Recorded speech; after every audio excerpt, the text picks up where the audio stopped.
Hello friends, अब हम लोग कैश फ्लो स्टेटमेंट की इस डायरेक्ट मेथड के कुछ और क्वेश्चन हम लोग सॉल्व करते हैं। ओके, तो first of all come to illu 9। ठीक है, इल्लू 9 कल जो हमने क्वेश्चन किया था एग्जैक्ट वैसा ही क्वेश्चन है, तो हमारी इससे रिवीजन हो जाएगी। That's why we are solving this particular problem. ठीक है, चलो देखते हैं। From the following summary, cash account of X limited prepare cash flow statement for the year ended 31st March 2011। तो आपको कैश फ्लो स्टेटमेंट बनाना है in accordance with AS3 using direct method. Underline direct method, तो मतलब साफ हो गया, उसने आपको बोल दिया है कि आपको कौन सी मेथड फॉलो करनी है। The company does not have any cash equivalent. मैंने आपको कैश इक्विवेलेंट के बारे में बताया था। कैश के जैसा ही जो होगा उसको बोलेंगे कैश इक्विवेलेंट। जैसे आपका मार्केटेबल सिक्योरिटीज हो जाता है ना, तो ये सब क्या हो गया, कैश इक्विवेलेंट होगा। समरी ऑफ कैश अकाउंट दिया है रुपीज इन 1000। ठीक है, डेबिट में दिया है balance on 1/4/2010 50, issue of equity shares 300। मुझे एक बात देख के बता दो, बैलेंस ऑन 1/4/2020 50 का है, ये कौन सा बैलेंस है, काय का बैलेंस है? तो आप बोलेंगे सर कैश अकाउंट है ना, तो ये कैश का ओपनिंग बैलेंस है। क्लियर है बात सबको? तो आपको भी पता है हमारे कैश फ्लो स्टेटमेंट के फॉर्मेट में कैश का ओपनिंग बैलेंस जाता कहां पे है, हमारा एंड में जाएगा कैश का opening balance. Cash and cash equivalent at the beginning में हम लोग डाल देंगे। Issue of equity share 300। जब इक्विटी शेयर्स आप लोग इशू कर रहे हो 300 के, तो आप आइडेंटिफाई करो इशू ऑफ इक्विटी शेयर्स कौन सी एक्टिविटी है। तो आप बोलेंगे सर ये तो इशू ऑफ शेयर करना माने फाइनेंस रेज करना, तो आप बोलेंगे सर ये तो फाइनेंसिंग एक्टिविटी है। Okay, receipt from customer, customer से हमको रिकरिंगली पैसा आता, तो वो आपकी बनेगी operating activity. Sale of fix asset, fix asset बेच रहे हो, तो मैंने पहले ही बोला था फिक्स असेट से रिलेटेड जो भी एक्टिविटी हो वो तुम्हारी बनेगी इन्वेस्टिंग एक्टिविटी। ओके, उसके बाद पेमेंट टू सप्लायर 2000। सप्लायर्स को हमने पेमेंट दिया, सप्लायर्स माने हमारे क्रेडिटर, इनको तो हम लोग बार बार पेमेंट देते रहते हैं, तो ये पेमेंट टू सप्लायर जो कर रहे हैं ये हमारी ऑपरेटिंग एक्टिविटी बन जाएगी। ओके, उसके बाद परचेस ऑफ फिक्स असेट 200, मतलब आपने फिक्स असेट परचेस करी 200 की, तो मुझे एक बात बताना 200 की फिक्स असेट परचेस कर रहे हो, ये भी तुम्हारी क्या बनने वाली है, इन्वेस्टिंग एक्टिविटी बनेगी। Okay, overhead expenses 200। ओवरहेड बोले तो इनडायरेक्ट एक्सपेंसेस, हमने ये देखा भी है पिछले प्रॉब्लम में, तो ये रिकरिंगली होते हैं, बार होते हैं, तो ये भी तुम्हारी क्या बनेगी, operating activity. Wages and salary, ये भी हम लोग बार देते हैं, तो ये क्या बनेगी, ऑपरेटिंग एक्टिविटी। टैक्सेशन, टैक्सेशन हमेशा आपके ऑपरेटिंग एक्टिविटी में ही आप लोग डिडक्शन करके बताते हो। डिविडेंड, डिविडेंड पेमेंट में बताया गया है, तो आपने जो इशू ऑफ शेयर किया होगा तो उन शेयर होल्डर्स को आपने डिविडेंड पे किया होगा, तो ये जो डिविडेंड होगा ना बच्चों, ये तुम्हारी बनेगी फाइनेंसिंग एक्टिविटी। उसके बाद रीपेमेंट ऑफ बैंक लोन, तो जो बैंक लोन आप लोग रीपे कर रहे हो वो भी तुम्हारी बनेगी फाइनेंसिंग एक्टिविटी। बात समझ में आ रही है? रेजिंग फाइनेंस और रीपेइंग फाइनेंस कहां जाता है, फाइनेंसिंग एक्टिविटी में।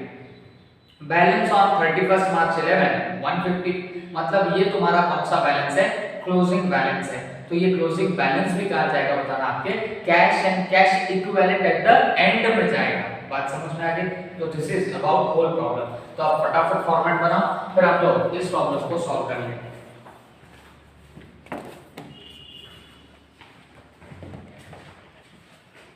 अब बच्चों फॉर्मेट बनाएंगे, तो सबसे पहले देखो कंपनी का नाम क्या दिया है आपको,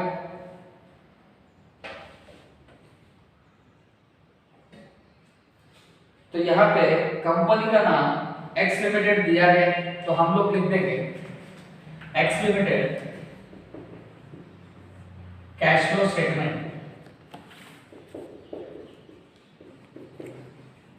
x limited cash flow statement.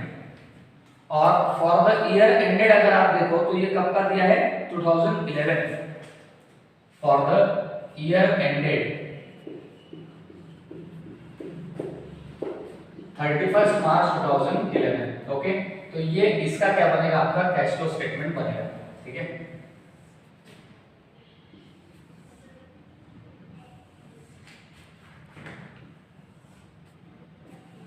तो ये हमने बना लिया फॉर्मेट, पर्टिकुलर्स, रुपीस और ऊपर लिख देना ये रुपीस इन क्या है बताना, 1000 है। ओके, या दोनों कॉलम में भी लिख सकते हो। ए फॉर यहां पे क्या आएगा, cash flow from operating activity, cash flow from operating activities. और जैसे कि मैंने बताया इसको अंदाजे से 2/3 ऑफ द पेज छोड़ देना और बी में लिखना फिर इन्वेस्टिंग एक्टिविटीज या cash flow from investing activity, cash flow from investing activities. Okay, इसके बाद आप लोग यहां पे आ जाना और यहां पे आप लोग क्या लिखोगे बताना,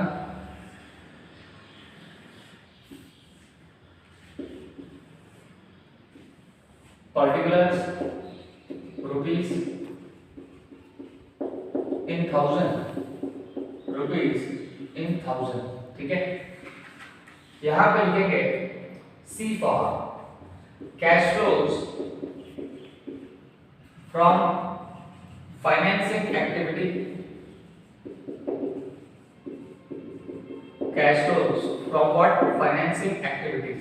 ओके, तो ये आपने यहां पे डाल दिया। तो इन टोटलिटी हम लोगों ने सब बनाया, बट इतने पे काम खत्म नहीं होगा, आपको डी फॉर लिखना पड़ेगा नेट इंक्रीज और डिक्रीज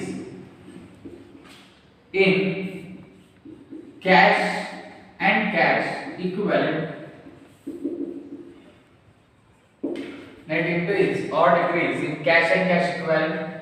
ई फॉर क्या लिखेंगे, cash and cash equivalent at the beginning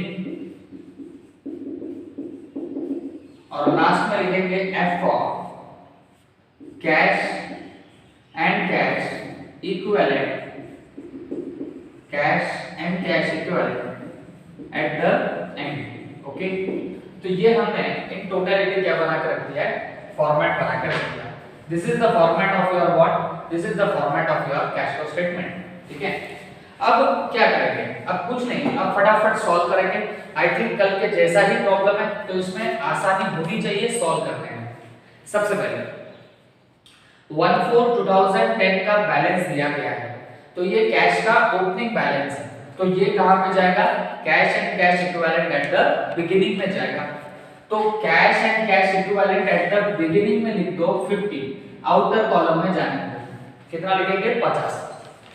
उसके बाद इशू ऑफ इक्विटी शेयर्स, तो बेटा जब इशू ऑफ इक्विटी शेयर्स होते हैं तो पहली बात ये फाइनेंस रेज करने की बात है, this is your financing activity.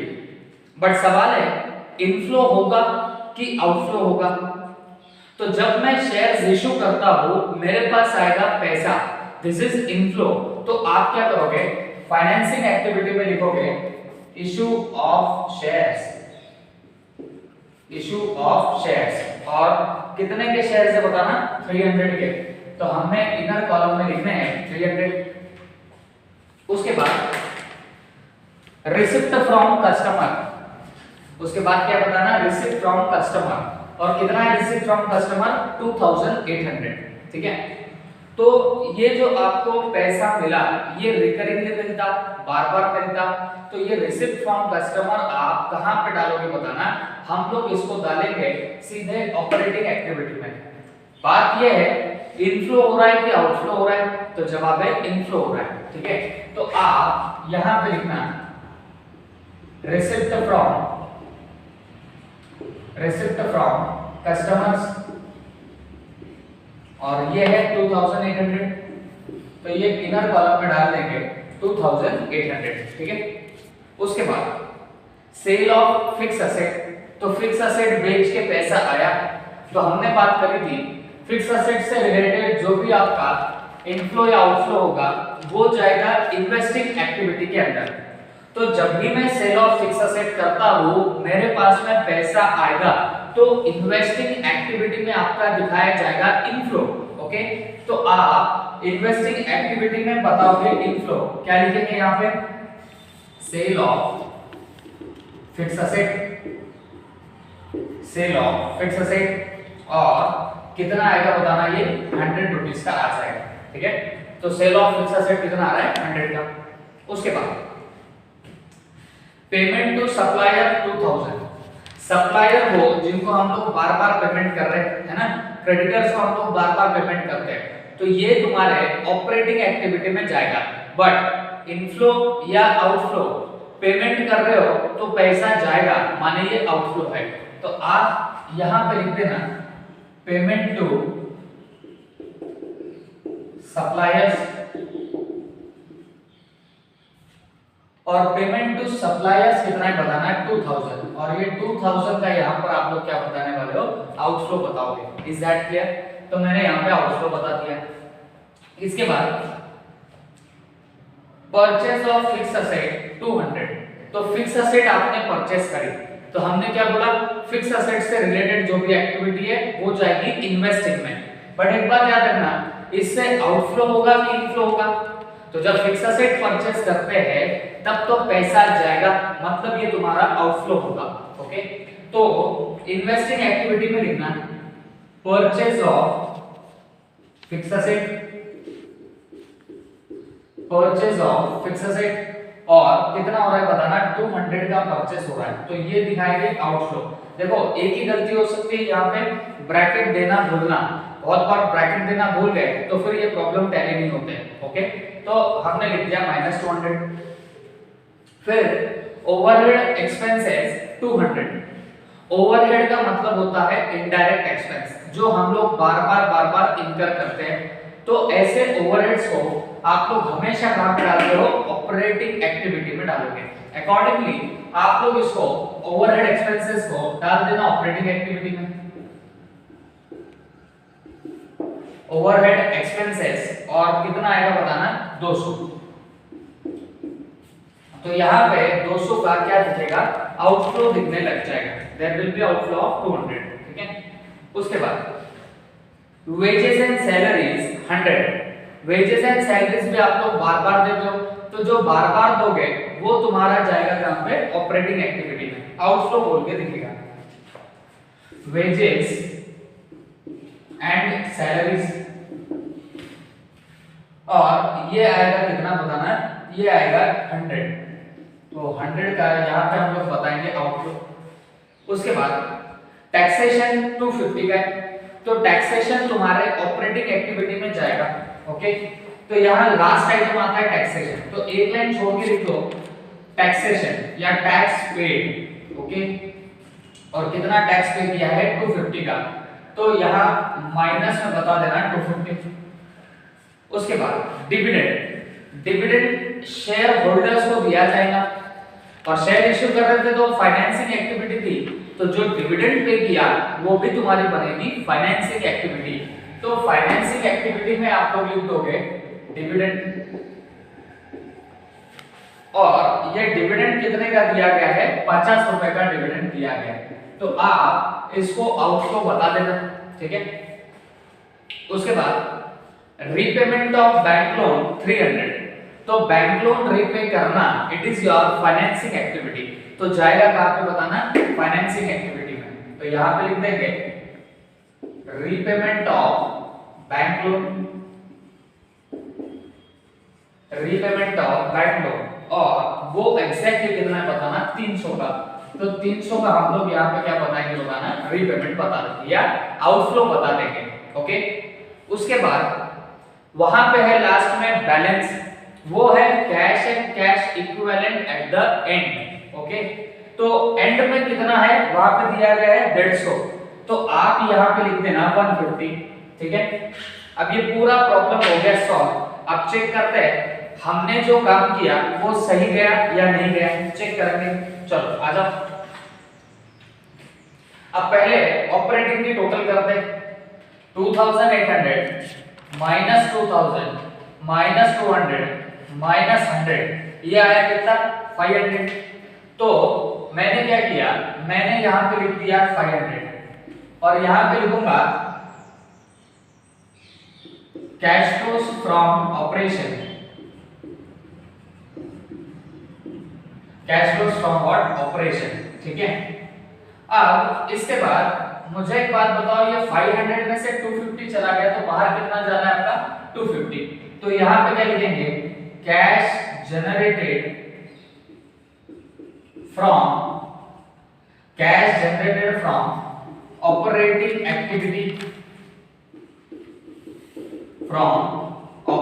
Activity, उससे कैश जनरेट हो गई, ठीक है। अब ये हमने यहां पे डाल दिया, वो कितना है 250 का।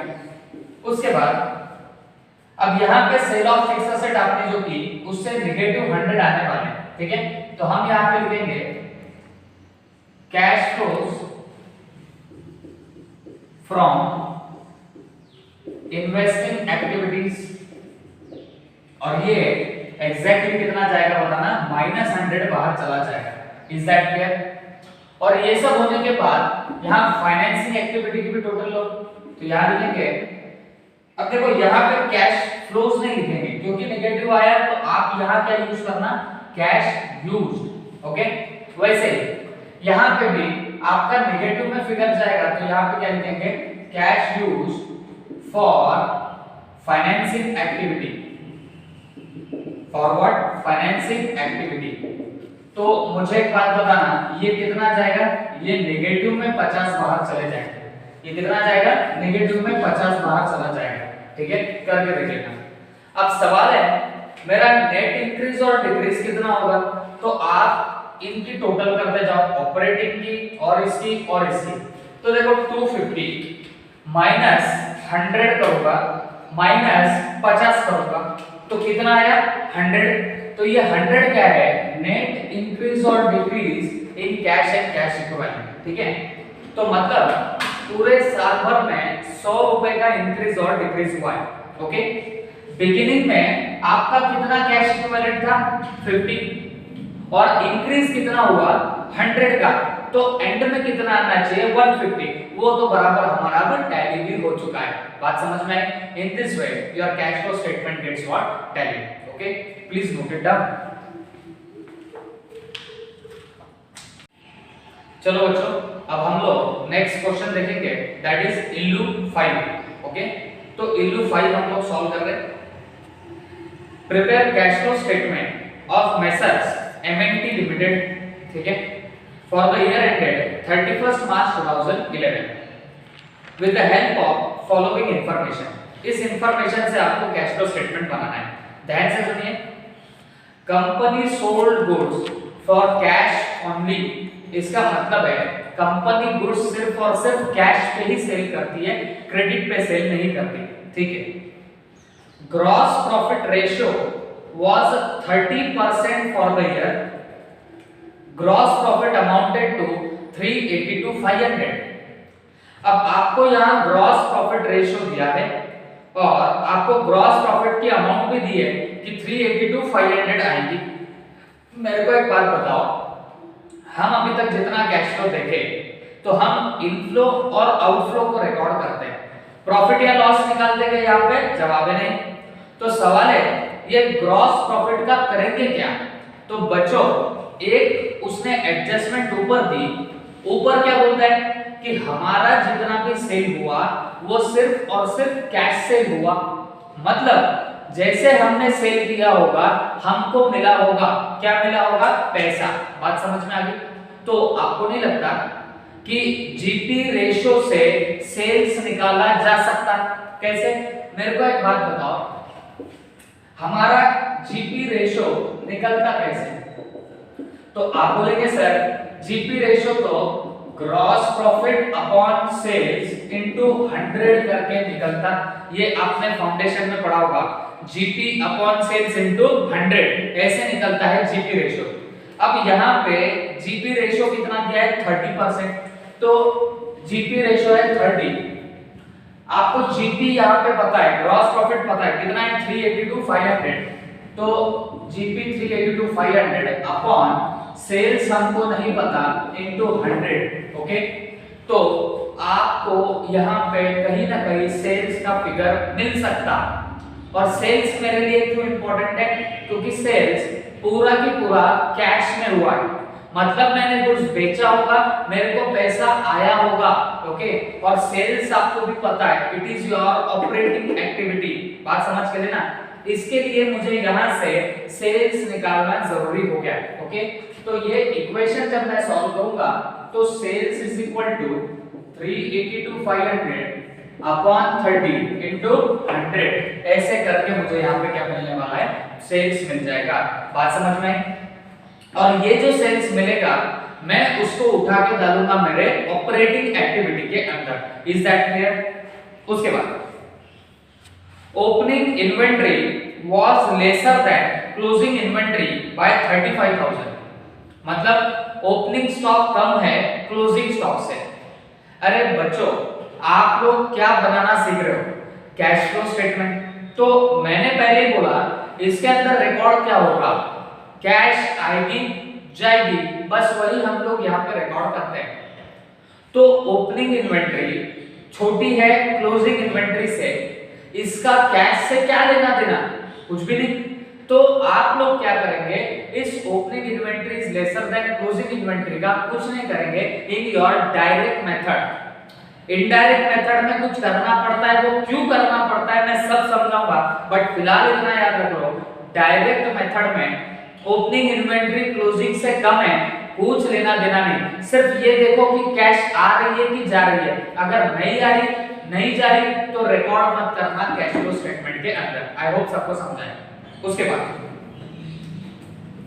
Wages paid during the year 492 500, मतलब आपने ड्यूरिंग द ईयर वेजेस पे किए और कितने पे किए 492 500 पे।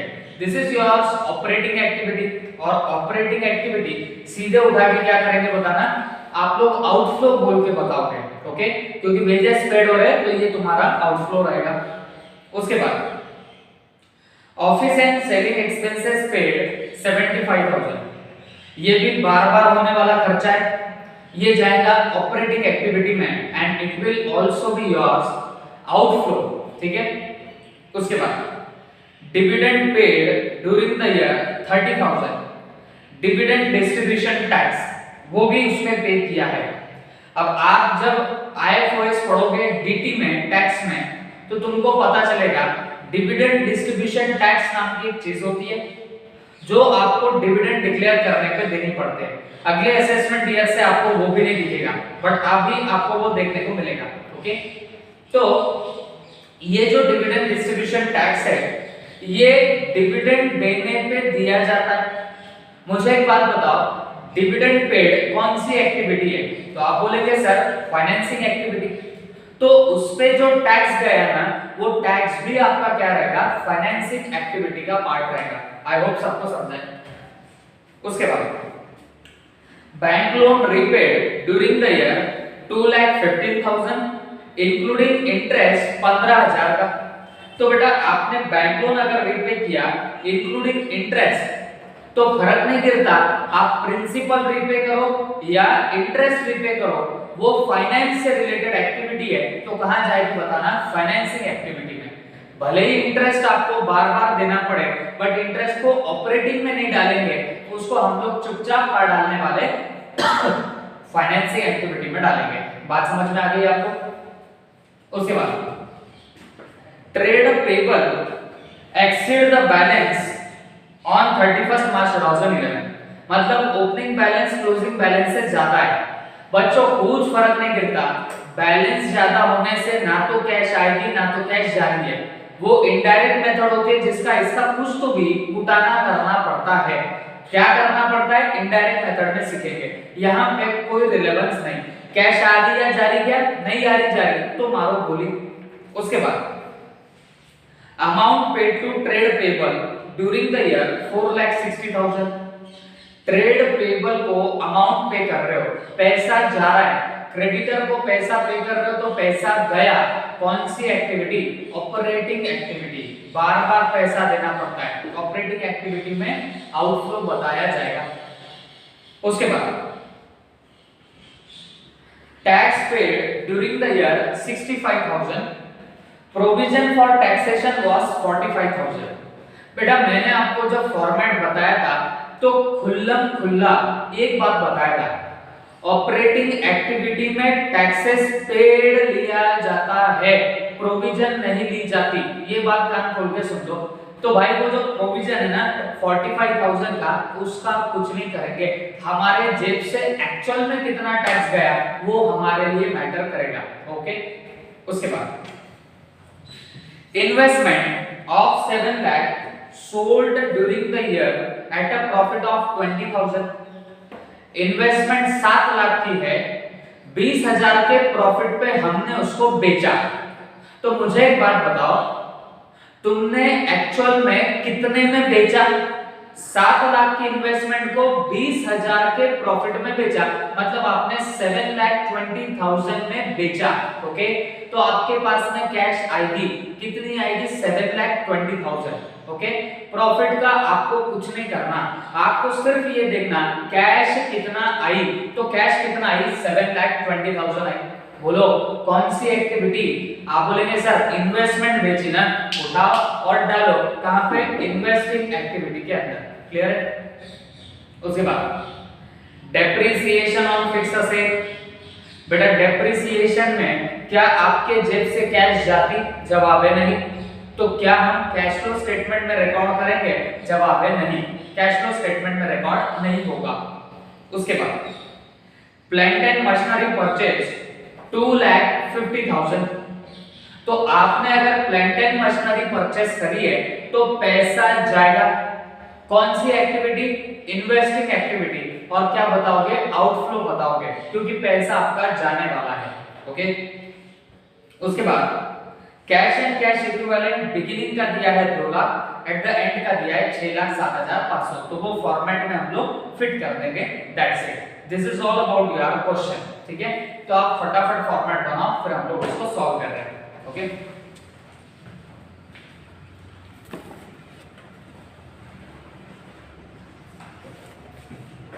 यहां पे लिखेंगे मेसर्स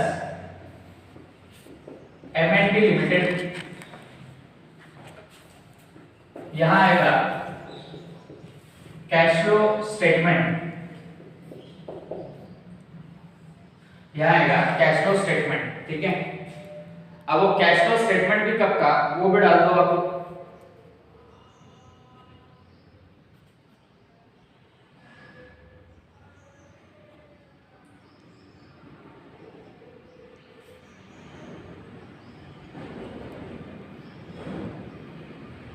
तो ये कैश फ्लो स्टेटमेंट 31 मार्च 11 का है for the year ended 31 March 2011। Okay, तब का कैश फ्लो स्टेटमेंट है। फटाफट फॉर्मेट बना लो, ये बना मेरा format.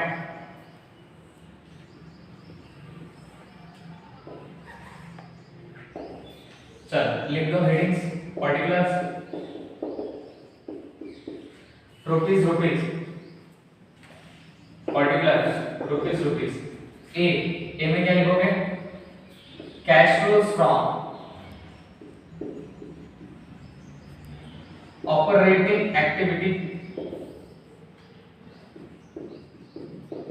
Cash flows from operating activities, और 2/3 पे छोड़ के बी में डालना cash flows from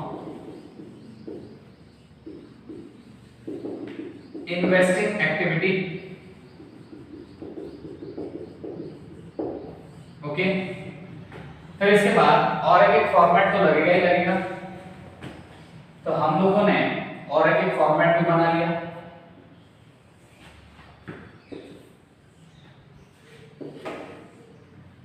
particulars rupees rupees. Okay, यहां सी में लिखना पड़ेगा cash flows from financing activity, cash flows from financing activities. ठीक है, अब ये होने के बाद आपको यहां में डी में लिखना पड़ेगा नेट इंक्रीज और डिक्रीज, नेट इंक्रीज और decrease in cash and cash equivalent, net increase और डिक्रीज इन कैश और कैश इक्विवेलेंट। ठीक है, फिर ई में आएगा cash and cash equivalent at the beginning, और फिर एफ में आएगा cash and cash equivalent at the and. ठीक है, तो ये बना एक टोटलिटी तुम्हारा क्या, ये पूरा पार्ट। ठीक है, अब हम लोग क्या करेंगे, अब हौले हौले हमारा सारा ये जो भी रहेगा काम वो पूरा खत्म करेंगे। ओके, चलो फटाफट आ जाओ। सबसे पहले company sold goods for cash only. ठीक है, तो इसका रिलेवेंस क्या है मैंने आपको बता दिया, एक वर्किंग नोट भी बना चुके हम लोग। फिर नीचे है कंपनी का gross profit ratio was 30% and gross profit 382,500। इससे आपको यहाँ पे सेल्स का फिगर मिलेगा। तो हमने सब कैलकुलेशन बता दिया, यहाँ पे सिर्फ लिख दो working note 1 calculation of sales. तो ये कैसे निकलेगा, जीपी रेशियो का फॉर्मूला है जीपी अपॉन सेल्स इनटू 100। हमारे पास में जीपी रेशियो है 30%, फिर जीपी दिया है, सेल्स हमको नहीं पता, तो हमने उसको इक्वेशन में फिट कर दिया, तो हमको शायद अब सेल्स का फिगर मिल जाएगा। कैसे मिलेगा, 282,500 अपॉन 30 इनटू 100, तो वो आता है 12,75,000। तो मैं यहाँ पे लिख दूंगा सेल्स इज इक्वल टू 12,75,000। ठीक है, 12,75,000 ये तुम्हारा क्या निकल रहा है, सेल्स निकल रहा है। ठीक है, लेकिन एक चीज याद रखो, ये जो सेल्स है ये पूरा की पूरा कैश सेल्स है, मतलब तुमने गुड्स बेचे और तुमको क्या मिला, पैसा। तो हम क्या करेंगे, इसको डालेंगे ऑपरेटिंग एक्टिविटी के अंदर, क्योंकि ये रिकरिंगली हमको मिलते रहता, तो हम लोग डालेंगे ऑपरेटिंग एक्टिविटी में। तो यहां पे लिखेंगे कैश सेल्स वर्किंग नोट 1 और कितना है बताना, 12,75,000, 12,75,000। तो ये हमने उठा के यहाँ पे पुट कर दिया। आई होप सबको समझा है। उसके बाद opening inventory was lesser than closing inventory. तो बच्चों इसका आपको कुछ नहीं करना, ओके, इसका कुछ नहीं होगा, छोड़ दो इसको। फिर वेजेस पेड 492,500। अब वेजेस पेड बार बार पे करते हैं, ऑपरेटिंग एक्टिविटी है, आउटफ्लो बताएंगे। लिखो वेजेस पेड 492,500। तो इसका यहां पे क्या दिखेगा, आपको आउटफ्लो दिखने लग जाएगा। ठीक है, उसके बाद office and selling expenses paid, और कितना पेड किया, 75,000 का पे किया।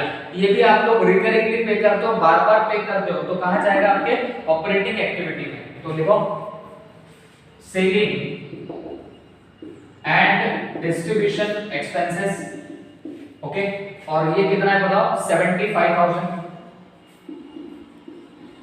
और ये बताएंगे क्या, आउटफ्लो। आउटफ्लो बताना मत भूलना। ठीक है, उसके बाद dividend paid 30,000 including dividend distribution tax. Okay, तो डिविडेंड और उसका टैक्स दोनों भी कहां पे जाएगा बताना, आपके फाइनेंसिंग एक्टिविटी में, because it is a cost related to finance. तो ये इधर डाल देना। ठीक है, तो यहां पे लिखेंगे dividend including dividend distribution tax, dividend distribution tax. Okay, और ये एग्जैक्टली कितना है बताना, 30,000 का टैक्स है। तो यहां पे मैं कितना लिख रहा हूं बताना, 30,000, बट लिखूंगा आउटफ्लो। ये चीज ध्यान में रखना। उसके बाद bank loan repaid 2,15,000 included interest 15,000। तो बेटा आपका बैंक लोन रीपे करना इज योर फाइनेंसिंग एक्टिविटी, वो जरूर जरूर जाएगी फाइनेंसिंग में, और वो ही नहीं उसका इंटरेस्ट भी जाएगा फाइनेंसिंग एक्टिविटी के अंदर। तो आप उठा के सीधे यहां पे डाल दो bank loan repaid along with interest, along with what interest। तो कितना है बताना है बैंक लोन 2,15,000 का, तो आप यहां पे लिखना 2,15,000 नेगेटिव फिगर, ठीक है। उसके बाद trade payable on 31st March exceed the balance on 31st मार्च 11। तो बेटा इसमें ना कैश आगे ना जारी, इसको मारो गोली, इसको छोड़ देना। इसका इनडायरेक्ट मेथड में काम होता है, क्या होता है आगे समझ में आएगा बाद में। Amount paid to trade payable 4,60,000, मतलब आपने ट्रेड पेबल को पैसा पे किया, कितना पे किया 4,60,000 पे किया। मुझे एक बात बताओ, इनको तो हम लोग बार बार पेमेंट देते, तो ये कहां जाएगा बताना, आपके ऑपरेटिंग एक्टिविटी में जाएगा। ओके, तो यहां लिखेंगे payment to trade payable, payment to what trade payable, और कितना अमाउंट जाएगा 4,60,000।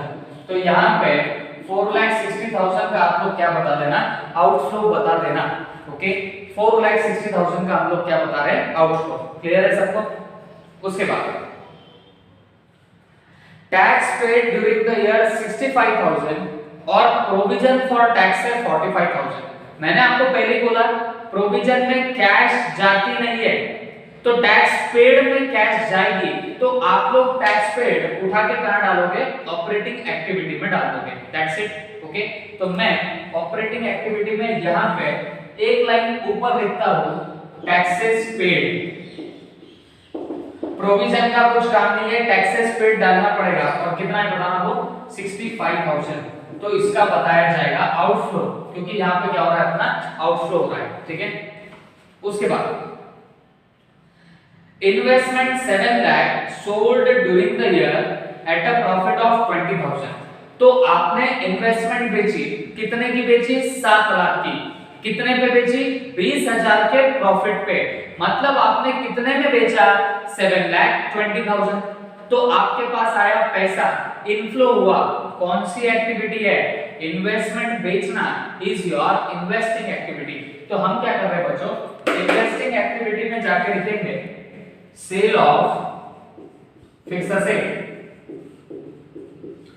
सेल ऑफ फिक्स असेट, और ये कैसे आएगा बताना 7 लाख प्लस 20,000।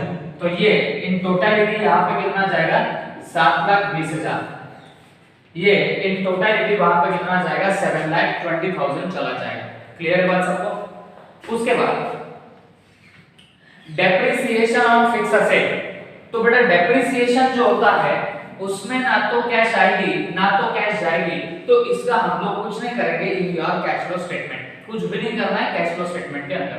ओके, उसके बाद plant and machinery purchase for ₹2,50,000, मतलब आपने प्लांट एंड मशीनरी परचेज करी है, this is your investing activity. Fixed asset purchase करना is your what, investing activity. तो क्या होगा, आउटफ्लो होगा।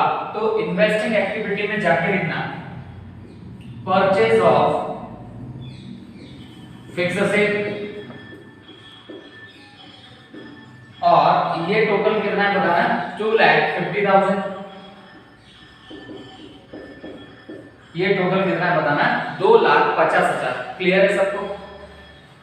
उसके बाद कैश एंड कैश इक्विवेलेंट 31/3/2010, मतलब ये बिगिनिंग का कैश एंड कैश इक्विवेलेंट है, और कितना है बताना 2 लाख।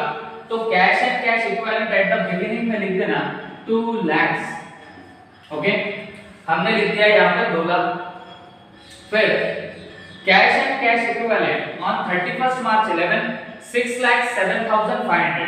ओके, ये एंड का तुम्हारा कैश एंड कैश इक्विवेलेंट है, तो ये भी हम लोग इधर ही डालेंगे। और ये कितना है बताना एक बार, ये है 6,07,500। तो हम लोग एंड का लिखेंगे 6,07,500। दैट्स इट, काम खत्म हो गया। ओके, अब हम लोग फटाफट एक बार इसकी टोटलिंग करते हैं और देखते हैं कि हमने जो किया वो सब सही है या नहीं है। ओके, चलो फटाफट। 12,75,000 माइनस 492,500 माइनस 75,000 माइनस 4,60,000, ये आता है 247,500। देखो यहाँ लिखना है 247,500, लेकिन इसको क्या लिखेंगे? Cash flows from operation, cash flows from operation. Okay, अब इसमें से टैक्सेस पेड माइनस करो, तो जब हम लोग इसमें से 65,000 माइनस करेंगे तो मिलेगा 182,500। ये जाएगा आउटर कॉलम में, ये जाएगा आउटर कॉलम में। और यहां क्या लिखेंगे? Cash generated from operating activity, cash generated from what? Operating activity. 182,500 positive figure बाहर आएगा। ठीक है, अब वैसे ही आपके इन्वेस्टिंग एक्टिविटी का चेक कर लेते हैं, ये भी पॉजिटिव फिगर आने वाला है। तो यहां क्या लिखेंगे? Cash generated from investing activity, from investing activity. तो मुझे बताना 7,20,000 माइनस 2,50,000, दिस कम्स टू 4,70,000।